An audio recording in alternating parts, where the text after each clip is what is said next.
अस्सलामुअलैकुम जी, welcome back to my YouTube channel. तो स्टूडेंट्स, आज हमने चैप्टर 1 का लास्ट वाला टॉपिक डिस्कस करना है, जो कि है protection and conservation of environment.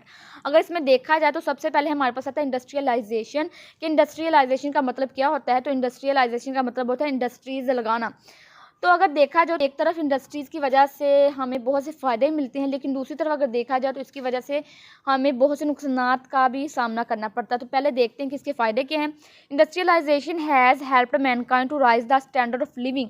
कि इसकी वजह से जो इंसानों की ज़िंदगी वो बहुत आसान हो गई है। मतलब कि अगर हमें कपड़े चाहिए हों, हमें जूते चाहिए हों, हमें टॉयज़ चाहिए हों, कुछ भी हमें चीज़ चाहिए हो, तो हमें वो इंडस्ट्रीज़ जो हैं वो प्रोवाइड करती हैं। लेकिन दूसरी तरफ इसकी वजह से जो नुकसानात हैं हम वो पढ़ते हैं। It has at the same time destroyed our environment. लेकिन दूसरी तरफ इसने हमारे इन्वायरमेंट को भी ख़राब कर दिया, तबाह कर दिया है। अब इसने हमारे इन्वायरमेंट को तबाह किस तरह किया हम वो पढ़ते हैं। Tons of industrial waste and effluents in solid, liquid and gas form are being ejected into the environment by the industries. इसका मतलब ये है कि जो इंडस्ट्रीज़ का जो वेस्ट होता है, उनके जो एफ्लुएंट्स होते हैं ना, वो चाहे वो लिक्विड में हो, गैस में हो या सॉलिड में हो, वो हमारे इन्वायरमेंट में फेंक दिए जाते हैं। ठीक है, जो वो हमारे इन्वायरमेंट में फेंक दिए जाते हैं, तो जो हमारा इन्वायरमेंट है वो गंदा हो जाता है। फिर हम जब सांस वगैरह लेते हैं तो वो गंदी चीज़ें जो होती हैं वो हमारी सांस के ज़रिए अंदर जाती हैं। तो इससे जो हमारा मतलब कि जो इन्वायरमेंट है वो सारा डिस्टर्ब हो जाता है। तो इसी वजह से जो इंडस्ट्रीज़ हैं उन्होंने हमारे इन्वायरमेंट को ख़राब करने में बहुत ही अहम किरदार अदा कर दिया है। आगे देखना कंपोजिशन ऑफ एफ्लुएंट्स के जो इंडस्ट्रीज़ के जो एफ्लुएंट्स होते हैं उनके अंदर क्या होता है। These effluents contain amount of certain very toxic even carcinogenic materials. ये जो एफ्लुएंट्स होते हैं इनके अंदर इतने मतलब के ना टॉक्सिक जहरीले मटेरियल्स होते हैं। ज़्यादातर इनके अंदर कार्सिनोजेनिक मटेरियल्स होते हैं, जो कि बहुत ज़्यादा टॉक्सिक होते हैं, जो कि हमारी हेल्थ के लिए बहुत ही ज़्यादा डेंजरस होते हैं। आगे हमने पढ़ना है हैवी मेटल्स। कि हैवी मेटल्स क्या होती हैं। तो बेसिकली हमारे पास दो हैवी मेटल्स हैं, एक होती है लेड, एक होती है chromium. Heavy metals like lead from automobiles, वो हैवी मेटल्स जो कि हम ऑटोमोबाइल से लेते हैं जिसको हम कहते हैं lead, and chromium from automotives are playing havoc to human health. कि वो लेड जो कि हम ऑटोमोबाइल से लेते हैं और क्रोमियम जो हम मतलब टैनरी से लेते हैं, उन्होंने इंसानों की जो सेहत है उस पर बहुत ही बुरा असर डाला है। आगे प्रॉब्लम्स हैं कि हमें इन जो इंडस्ट्रीज़ का वेस्ट होता है उनकी वजह से हमें कौन सी प्रॉब्लम्स का सामना होता है। सबसे पहली प्रॉब्लम ये है कि loss of bio components of the world ecosystem. कि जो दुनिया है जिसमें इकोसिस्टम है उससे जो तमाम बायो कंपोनेंट्स है वो ख़त्म हो जाएंगे। दूसरा ये है कि environment would not longer support life on this planet. कि जो हमारा इन्वायरमेंट है वो ज़्यादा अरसे तक जो हमारी प्लानट में लाइफ है उसको सपोर्ट नहीं करेगा। आपके हैं हमारे पास रोल ऑफ बायोलॉजी। कि इन्वायरमेंट में जो भी हमारा इन्वायरमेंट ख़राब हो चुका है उसमें बायोलॉजी ने क्या किरदार अदा किया, बायोलॉजी ने हमारी क्या हेल्प की है। तो पहला पॉइंट ये है कि biology has helped mankind in attracting attention to this problem. तो बायोलॉजी ने क्या कहा है कि बायोलॉजी ने लोगों को कहा है कि वो इस मसले की तरफ अटेंटिव हों, वो इस मसले को छोटा मसला ना समझे बड़े, बल्कि उसको ये कहें कि ये मसला बहुत बड़ा है, तो हमें इसको सोल्व करने के लिए मतलब कि काम करना पड़ेगा। दूसरा ये है कि biology has striving to find the solution to set this environment right where it has deteriorated का मतलब होता है जहाँ से ख़राब है। तो बायोलॉजी में जो बायोलॉजिस्ट काम करते हैं ना, वो इस चीज़ का सोल्यूशन फाइंड करते हैं कि जो हमारा इन्वायरमेंट है उसको हम किस तरह सही करें, और जहाँ से हमारा इन्वायरमेंट ख़राब हो चुका है वहाँ से हम सही कर दें।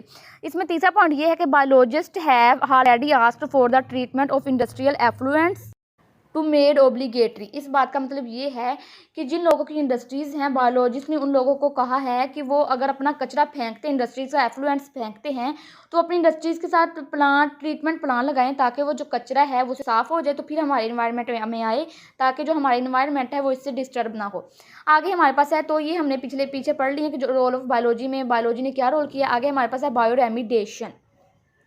बायो का मतलब होता है लिविंग ऑर्गेनिजम्स और रेमिडिएशन का मतलब होता है इलाज। मतलब कि एक ऐसी चीज़ जिसको हम लिविंग ऑर्गेनिज्म के ज़रिए उसका इलाज करते हैं उसको हम कहते हैं बायो रेमिडिएशन। इसकी तारीफ ये है कि द रिमूवल और डिग्रेडेशन ऑफ एनवायरमेंटल पोल्यूटेंट्स और toxic material by living organism is called bio remediation. मतलब कि इन्वायरमेंट में जो पोल्यूटेंट्स होते हैं उनको लिविंग ऑर्गेनिजम्स के ज़रिए रिमूव करना, उनको हम कहते हैं बायो रेमिडिएशन।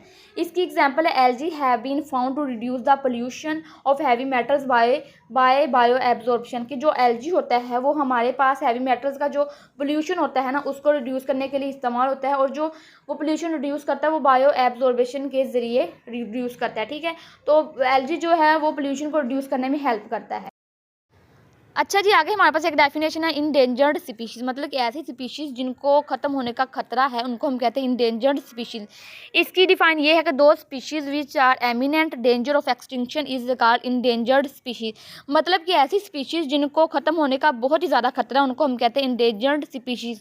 इनकी एग्जाम्पल है डॉल्फिन, इसको भी बहुत जल्द ख़त्म होने का खतरा है, और दूसरी हमारे पास है पांडा। आगे हमने ये पढ़ना है कि बायोलॉजिस्ट स्पीशीज़ में क्या काम किया है। Biologist are also working out the list of endangered species of plants and animals.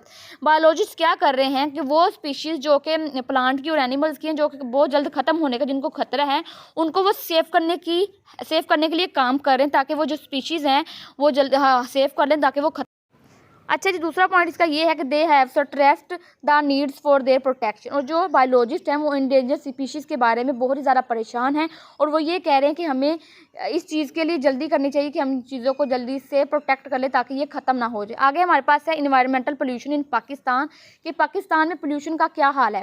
The environmental pollution is a natural problem in Pakistan, तो हमारे पाकिस्तान में जो इन्वायरमेंटल पोल्यूशन है वो एक कौमी मसला है। हमारे पास दो तरह के पोल्यूशन, एक है वाटर पोल्यूशन, दूसरा है एयर पोल्यूशन। सबसे पहले हम डिस्कस करते हैं वाटर पोल्यूशन क्या होता है।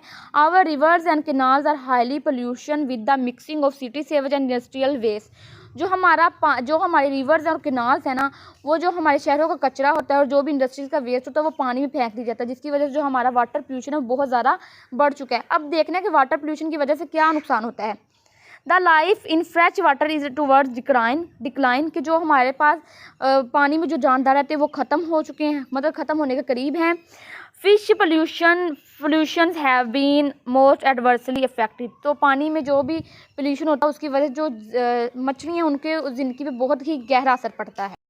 अच्छा जी, आगे हमारे पास है एयर पोल्यूशन, कि हमारी जो हवा वो किस तरह पोल्यूटेड। अच्छा जी, ये है हमारे पास air pollution. The exhaust from automobiles is enormously adding lead into the atmosphere, कि जो ऑटोमोबाइल से धुआं निकलता है, और मतलब एग्जॉस्ट का मतलब धुआं निकलता है, वो हमारे एटमॉस्फेयर में लेड को शामिल कर रहा है, जिससे सांस लेने में मुश्किल पेश आ रही है। आगे हमारे पास है need, there is need for lead free petrol to reduce the pollution, तो हमें इस तरह का पेट्रोल यूज़ करना चाहिए जिसमें लेड ना हो, लेड फ्री हो, ताकि जो पोल्यूशन है वो बढ़े ना। तो अगर आपको ये लॉन्ग क्वेश्चन आ जाए तो आपने इसको एज इट ही लिखना है। ओके जी, अल्लाह हाफिज़।